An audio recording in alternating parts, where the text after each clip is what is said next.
आप सही भक्तों को राधे राधे। तो आज हम सही भक्तों के लिए इस वीडियो के माध्यम से, इस चैनल के माध्यम से मात्र केवल एक ऐसा महाप्रयोग बताने वाले हैं।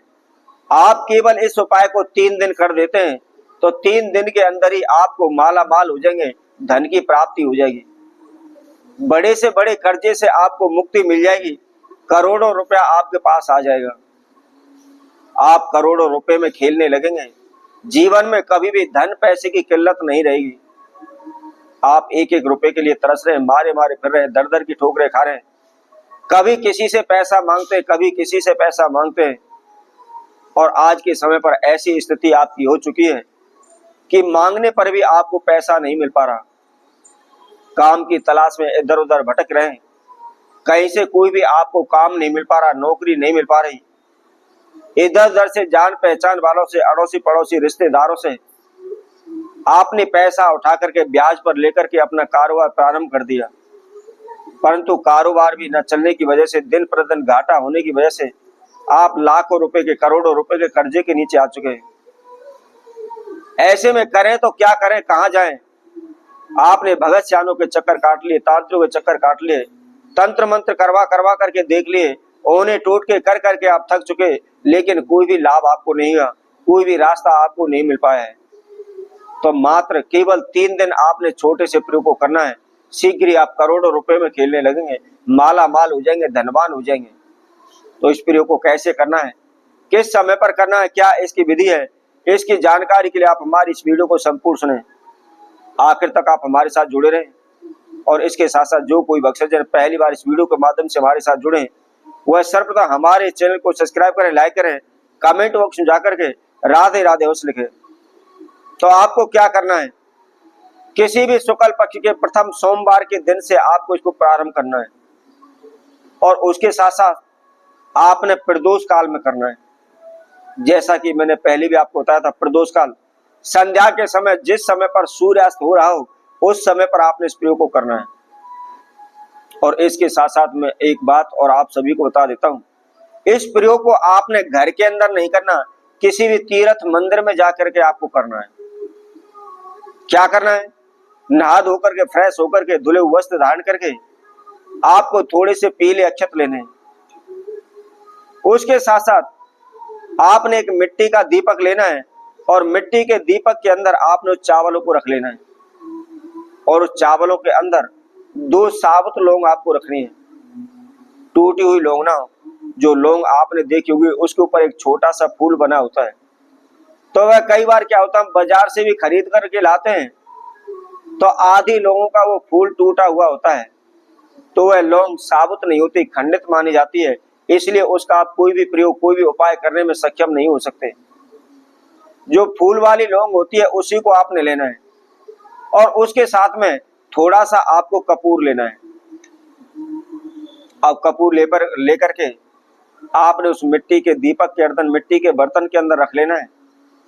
अब आपको ऐसे मंदिर या तीर्थ में जाना है जहां पर सफेद मदार का पौधा हो। ध्यान रखना है, मदार के पौधे 2 प्रकार के होते हैं, एक सफेद होता है और दूसरा देसी होता है।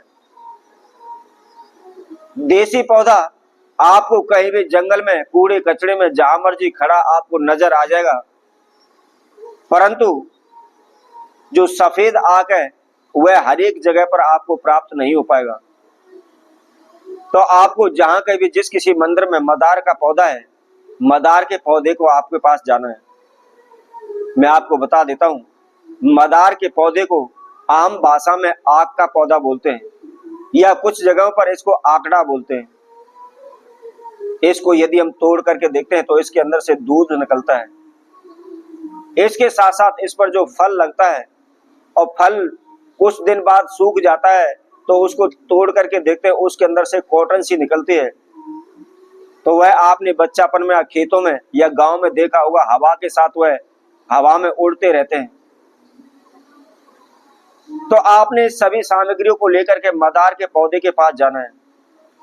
मदार के पौधे की महिमा के बारे में मैं पहले भी आपको कई बार बता चुका हूं।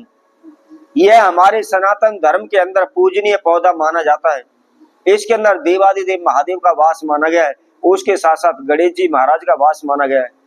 ऐसा शास्त्रों में वर्णन है कि यदि कोई भी पौधा 5 साल पुराना पौधा है तो उसकी आप जड़ को खोदते हैं तो उसकी जड़ के अंदर जगह जगह पर गांठ सी बनी होती है। तो उसी तरह की जो 7वीं गांठ इस मदार के पौधे की आती है तो वहां पर ऑटोमेटिकली अपने आप ही गणेश जी की आकृति तैयार हो जाती है, गणेश जी की आकृति बन जाती है। और यदि किस्मत से भाग से आपको वह मिल जाती है, उसको आप अपने घर में रखते हैं, प्रतिदिन पूजन करते हैं, तो आजीवन आगे आने वाली पीढ़ी भी आपकी कभी भी धन पैसे से परेशान नहीं हो सकती। आपके पीढ़ी दर पीढ़ी आपके घर में धन का वास रहेगा, माला माल रहेंगे, करोड़ों में अरबों में खेलने लगेंगे। तो वहां जाकर के सर्वप्रथम आपने हाथ जोड़ करके अपने नाम एवं गोत्र का उच्चारण करते हुए जो भी आपकी मनोकामना, जो इच्छा है, धन की है, पैसे की है, कर्जे की है, नौकरी की है, जो भी है, उसके लिए आपको प्रार्थना करनी है। और प्रार्थना करने के बाद उस दीपक के अंदर जो भी क्षमता हमने आपको बताई हुई है उनको डाल करके उस पौधे के पास उसको जला देना है। लेकिन ध्यान रखना है, थोड़ा सा पौधे से दूर जलाना है। ऐसा ना हो आप उसके सहारे, जड़ के सहारे जला दें और उसकी वजह से वह पौधा भी जल जाए। तो पौधे से थोड़ा सा दूर हटके आपने दूर रख करके उसको जलाना है। मात्र केवल प्रदोष काल में यदि आप 3 दिन भी इस महाप्रयोग को कर देते हैं, शीघ्र ही आपकी बड़ी से बड़ी मनोकामना पूर्ण हो जाएगी, आप धनवान हो जाएंगे, माला माल हो जाएंगे। तो इसी तरह आप भक्तों के लिए और नए उपाय के साथ नई वीडियो के साथ पुनः उपस्थित होंगे। तब तक के लिए सभी भक्तों को राधे राधे।